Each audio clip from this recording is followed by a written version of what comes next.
Morning, afternoon. Yes. What time is it? I think we're afternoon. Feels weird. We haven't played for so long. It feels like it's like you put an extra day in there and it just screws up the schedule, you know? You're supposed to play every second day. Can't wait to talk to you after the bye week then. Yeah. I was just talking to Kyler Yamamoto, and he was speaking a little bit about his relationship with Brad Malone in Bakersfield. Mm-hmm. And he said Malone once said to him, well, I'd like to see you again, but I hope I never see you again. And he kind of took him under his wing. I don't know how well you know Brad, but what can you say about the importance of having a mentor like that on the farm team for a younger player? Very important. Those veteran guys down there, and especially a guy like Brad, that he's, he knows, he's spent enough time in the NHL where he knows what it takes to be here. He knows the commitment it takes, but it speaks volumes about a guy like that that's willing to take these young guys under their wing and mentor them a little bit and are really happy for them when they do get their shot at the NHL. So as an organization, those guys are invaluable. You got to have those guys to help you along the way. You have player development people and you have coaches and management people you can talk to, but the guys right there side by side in the trenches with them on the bench or in practice or in games, or those guys have a big impact on young players. And you've got to ensure you've got good people there to help your young players grow. That must be such a big part of organizations, successful organizations. Again, as a coach, obviously you have a relationship with the players, but those internal relationships, especially older, the younger guys must. And it doesn't even stop there. Like those are mentorships that are real valuable because you got young players just turning pro, but then it's the guys that, you have veteran players and young NHL players also. Like that next phase will kick in now. With Yamo, he's up here and Brad's not here anymore. Well, I'm sure he'll stay in close contact with him, but now somebody's got to fill that void for him up here a little bit too, So that's part of being a team. That's a good organization when you can have your young players supported and they come through it, and hopefully in turn that young player appreciates what happened, and when that young player is not young anymore, now maybe he takes a guy under his wing, So the best organizations, that's how they work, and that's how I'd certainly like to see this one work. Caleb Jones signs his extension yesterday.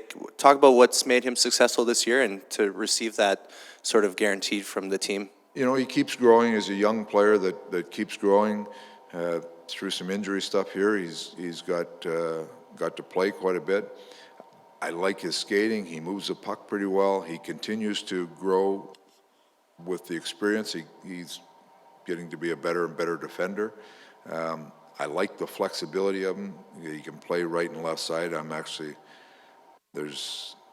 would rather see them the defensemen play on their regular sides, but to have somebody that has the flexibility is a strong attribute to have.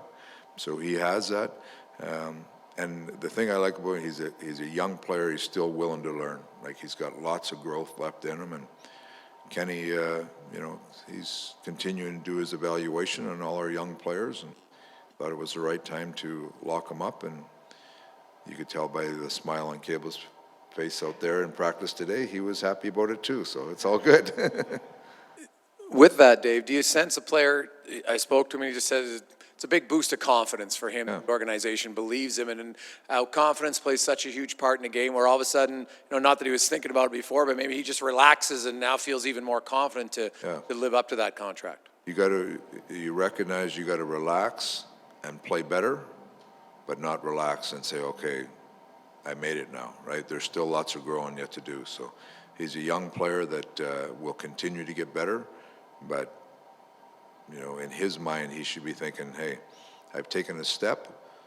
Now it's about earning the right to have the next contract, and being a regular NHL player and a regular NHL contributor in a position that's hard to play in the NHL. Your second line's been really productive since you put them together. Yamamoto's helped, but a lot of that's got to be on Nugent Hopkins. He's got 6 goals now in 7 games. 5 of them at 5-on-5, where he only had 3 earlier on. I know his wrist was bugging him, so that's part of it. But is it just a combination of him and Draisaitl, or are you seeing him do? I think there's some chemistry with all 3 of them. I mean, Yamo's come in and you watch him forecheck, he creates a lot of loose pucks, and both Draisaitl and Nuge, when they get the puck, they're good players, you know. So Yamo's helped them there. Yamo can also make some plays. So the three of them have just found some chemistry together, and they've been a good line. And you know, they've capitalized on some chances. You know, I look at the face-off goal the other night. It's just a good, quick play by two players. That great shot by Nuge and a good face-off win by Draisaitl. So they're good players that have capitalized on some of those chances, and it's been a big part of our last little string here.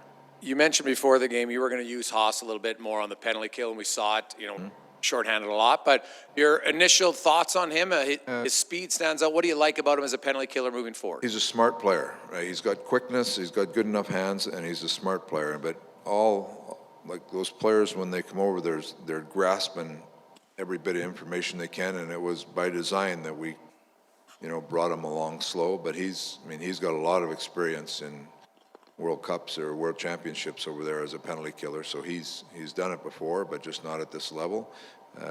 So we've kind of brought him along slow, but now we've thrown him into a little bit. I'd still like to get Yamo going a little bit. He's done a little bit, and he's killed quite a bit in Bakersfield. So we'll continue to expand on that a little bit. But Hosser, he's had a little bit, and he's done all right. Dave, with the division so packed, pretty much every next game is the biggest game of the season for you guys. Yeah. What effect does that have on the room, on the players, knowing that every game going forward is a meaningful game? It's great for them. They wake up in the day, everybody's looking at the standings, where are we today? And you recognize the importance of every game, of every point. So you hear our guys talking about it already, and it's you know, we're just past the midway point, and everybody's looking at every game, and you're watching what everybody else is doing. So that's part of the fun of it. It's going to be a great stretch run. When you were talking to Ken Holland when you first took the job here, I know you were talking about depth. This team didn't have enough depth. You guys went outside like 8 guys for 1-year deals, $1 million deals. Not all of them worked out, but a whole bunch of them have. Yeah. How much sort of, if your goal was to fill out the depth here, how much has been accomplished? Has it worked? Yeah, I think it has. You look at players like Sheehan, Archibald, you know, even Chase coming back. I mean, there's good players. They're NHL players. They're players that have experience. They know how to play. They know how to win. They know how to play a role on a team. So that part of it was real strong. And there was some other, like Granlund was all right. I mean, we had some other people there. The next phase of that is our young players like Yamo coming in and pushing to play in the lineup. So combination of good NHL veteran players that can understand roles and understand their job within the team. And now we've got some young players that are pushing in between Yamo, Caleb Jones. I mean, there's some players pushing in that has added to our depth. So that's a work in progress still, but we've made some strides. No, I was just one more thing here. Just the way we can all see kind of where the league is going, or its speed and skill, and it's trending that way. I'm just wondering what role that grit and toughness still have in the league anymore when a coach or a GM is putting a team together. Are they paying much attention to that? Does it matter anymore? Oh, you still got to, like, it depends. If you're talking about grit as in playing in the trenches, playing in hard playoff games, you have to have people that are capable of that. You look at the two teams in the Stanley Cup final last year, Boston and St. Louis, are strong, hard teams, but they still have skill. They have skill, they have speed. It's well-balanced teams. You know, we talked about it, we joked about it at the start of the year. You went into Game 7 last year in the finals, and both teams started their fourth lines. That's depth, with confidence in your depth and skill that can play in a game like that. So grit is a big part of that, because it's a grind to win the Stanley Cup, but you still have to have the speed and skill with it. So you're looking at a happy balance all the way around. All right. Chip, sorry, can I throw one more at you? Yeah. Your power play is number one in the league, so obviously it works more often than not. But have teams shifted how they defend in the neutral zone when you guys are trying to get the puck through or do the drop to Connor or Leon? Is that every team's trying to? When you go into a game, the other team pre-scouts you. That's why we have 2 or 3 different setups we can use, and they're interchangeable within a game, because there's some teams that have come in and so we're just going to take Connor away, and then we've capitalized on some opportunities with Draisaitl and Chason coming up or whatever. So you go into the game, you have a game plan, what you think they're going to do. If they change it, you read and react as it goes. So it's not as if we have one set breakout that. So teams are always trying to stop you, and you're trying to figure out a way around it. But so it's an ever-evolving question. I still like what we do on it. I mean, our success rate, I think, in some of the fancy stats that I have, I think our success rate on breakouts on the power play are at the top of the league or in the top 3. So I think we're adapting well to it. All right? Thanks.